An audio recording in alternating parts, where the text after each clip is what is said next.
This is Laura Duncan from CSMS. Today we're going to be adding and subtracting radicals.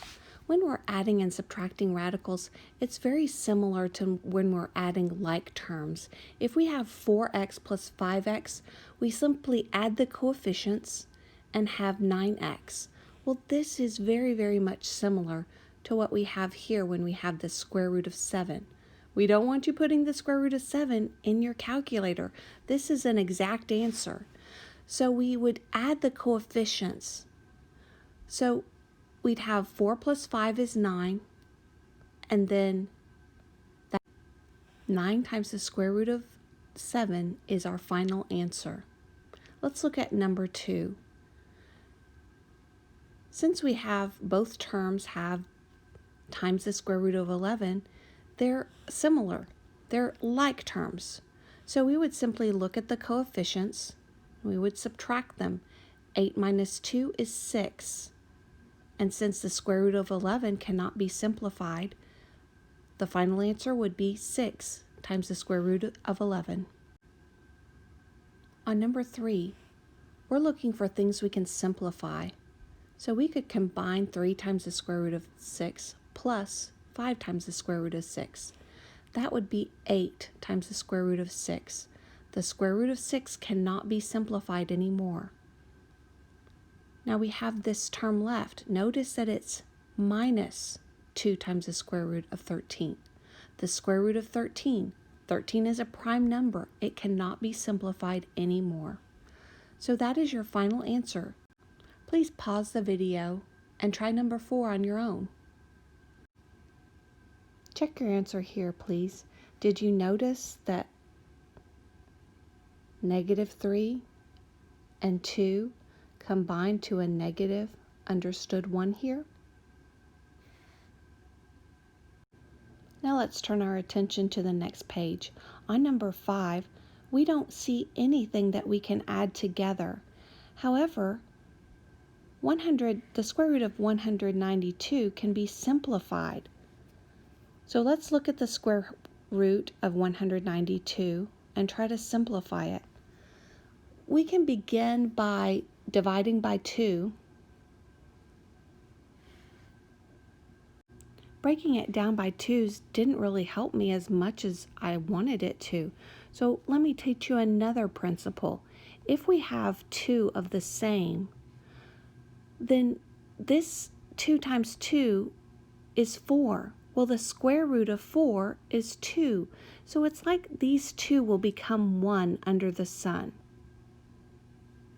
This is a 4. This is also a perfect square. The square root of 4 is 2. So that will also be out in the sun because these 2 will become 1 out in the sun.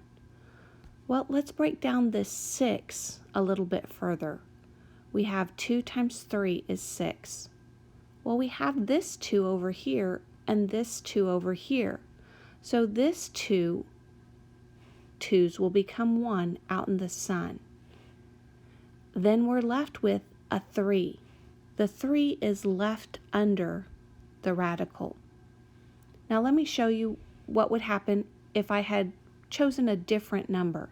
So let's say that instead of starting with 2, I started dividing by 3. Well, 3 times 64 is also 192.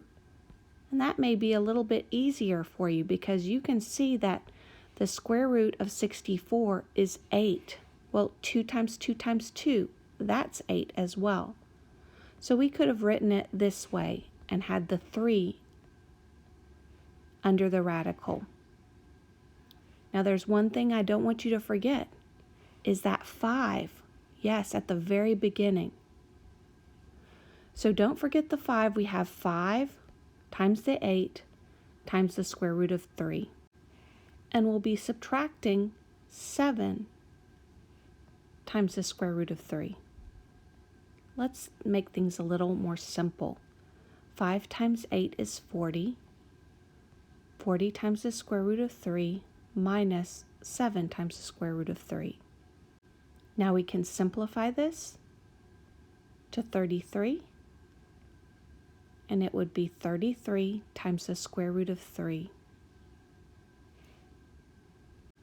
Now, if you prefer not to do the prime factorization of 192, remember you can go into your calculator, into your y equals button, press y equals 192 divided by x, and press second graph. Then you can scroll down to find the largest perfect square. All right, let's go to number 6. On number 6, let's first look at each term by itself.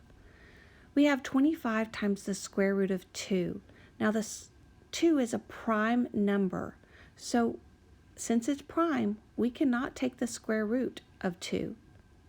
So 25 times the square root of 2 is as simplified as it can get. The next term is plus 2 times the square root of 27.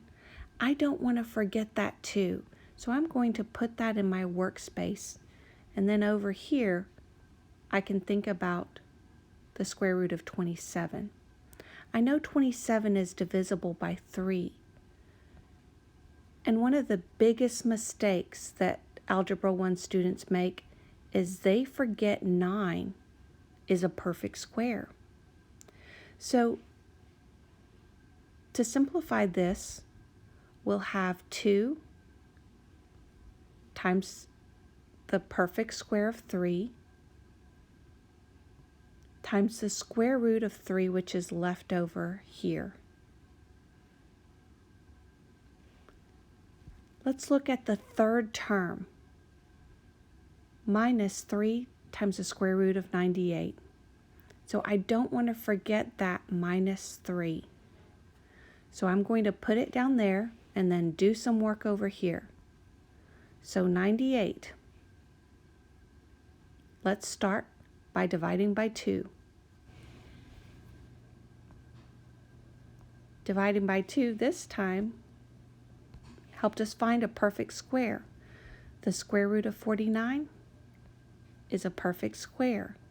So that 7 will go outside of the radical.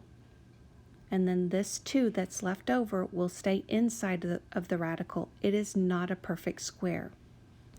Now going back over each term, we'll have 25 times the square root of 2. Just rewrite it because you know that's as simplified as it can get. But this can be simplified. We have a multiplication problem there. So we're going to rewrite it, combining the 2 times the 3. And then lastly, we'll have negative 3 times 7.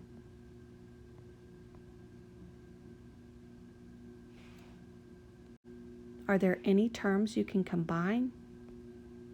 There's this one and this one. Notice that it's a subtraction problem. So that would leave us with 4 times the square root of 2 plus 6 times the square root of 3. We can't simplify that anymore. Try number 7 on your own. Please check your answer, and the lesson is yours.